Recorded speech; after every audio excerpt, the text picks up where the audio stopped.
20वां अध्याय। दीपावली की रात्रि को घर सजाने, दीप मालिका जलाने और महालक्ष्मी पूजन के बारे में विस्तार पूर्वक बतलाते हुए नारद जी ने कहा, हे राजा पृथु, कार्तिक कृष्ण अमावस्या की दीप मालिका करने से दरिद्रता का विनाश होकर संपन्नता आती है। इस संबंध में एक इतिहास सुनाता हूँ, ध्यान पूर्वक सुनो। धुरसेन देश में सत्य शर्मा नाम का एक अत्यंत दरिद्र ब्राह्मण था। उसके मन में एकमात्र यही कामना थी कि यदि मेरे पास धन हो तो मैं उसे यज्ञ, दान, पूजा पाठ आदि कार्यों में व्यय करूं। अपनी दरिद्रता के निवारण का उपाय पूछने पर एक विद्वान ने उसे बताया कि तुम शिवजी की आराधना करो। ब्राह्मण सत्य शर्मा ने सच्चे हृदय से भगवान शिव की उपासना प्रारंभ कर दी। 1 वर्ष बीतने पर शिवजी ब्राह्मण का रूप धारण करके उसके पास आए और बोले, हे विप्र, धन प्राप्ति के लिए तुम राजा के पास जाकर उससे वरदान मांगो कि कार्तिक की अमावस्या को तुम्हारे सिवा कोई अपने घर में दीपक न जलावे। ब्राह्मण ने ऐसा ही किया और राजा ने उसकी बात स्वीकार करके कार्तिक कृष्ण चतुर्दशी को सारे शहर में ढिंढोरा पिटवा दिया कि अमावस्या को कोई भी अपने घर में दीपक न जलावे। राजा की आज्ञा मानकर अमावस्या की रात्रि को किसी ने भी दीपक नहीं जलाया। जब रात को लक्ष्मी जी नगर में आई तो देखा कि समस्त नगर में अंधेरा है, मगर एक ब्राह्मण का घर खूब सजा हुआ है और दीपमाला से जगमग हो रहा है।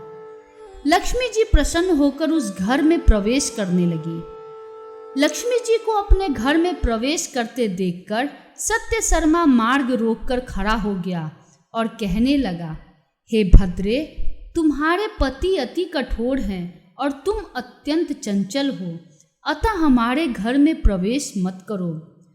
तब लक्ष्मी जी ने उत्तर दिया, भगवान के शयन के साथ मैं आई हूँ, इस कारण निश्चय ही तुम्हारे घर में निवास करूंगी। यह सुनकर ब्राह्मण ने कहा, यदि आप इस बात की शपथ लो कि मेरे 3 पीढ़ियों तक इस घर में स्थायी निवास करोगी, तब इस घर में प्रवेश कर सकती हो। लक्ष्मी जी ने कहा, यदि तुम विधि पूर्वक मेरा पूजन करते रहोगे तो निश्चय ही मैं तुम्हारे घर में वास करूंगी। यह सुनकर ब्राह्मण ने पूछा कि मैं किस विधि से आपका पूजन करूं, आप मुझे पूरा विधि विधान बतलाइए। लक्ष्मी जी ने कहा, हे ब्राह्मण, प्रतिवर्ष कार्तिक मास की अमावस्या को प्रातः काल स्नान आदि से निवृत्त होकर के देवताओं तथा पितरों का पूजन करो। दिन के तीसरे पहर में श्राद्ध करके ब्राह्मणों को सुंदर पकवानों का भोजन कराओ। प्रदोष समय दीपमाला करो। तुलसी के समीप ब्राह्मण के घर में देव मंदिर, चौरस्ता, शमशान तथा गौशाला में अनेक दीप जलाने चाहिए। इस दिन बालक, वृद्ध तथा रोगी के अतिरिक्त अन्य कोई भोजन न करें। सायंकाल स्वास्ति वाचन पूर्वक गणेश जी व कुबेर जी का पूजन करके संकल्प करो।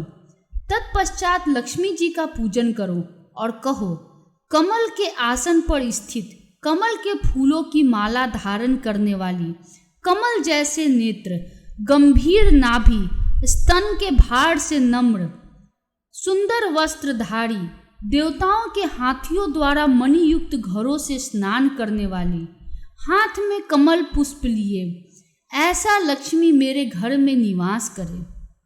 सर्वप्रथम लक्ष्मी जी को आसन दो, फिर पाद्म, अर्घ्य, आचमन, स्नान, वस्त्र, धूप, दीप, नैवेद्य, जल, तांबूल व सुपारी, इन सभी वस्तुओं को अर्पण करके नमस्कार करो। दीप जलाओ और समस्त रात्रि भगवान का कीर्तन करो।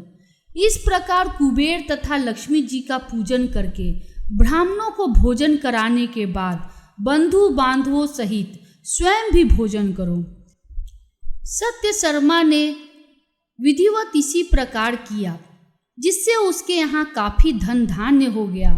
इसके बाद उसने अनेक यज्ञ और अन्य धार्मिक कार्य किए। जीवन के संध्या काल में सत्य शर्मा विरक्त होकर मथुरा चल गया और वहीं पर समाधिस्थ होकर विष्णु लोक को प्राप्त हुआ। इति 20वां अध्याय समाप्तम। धन्यवाद।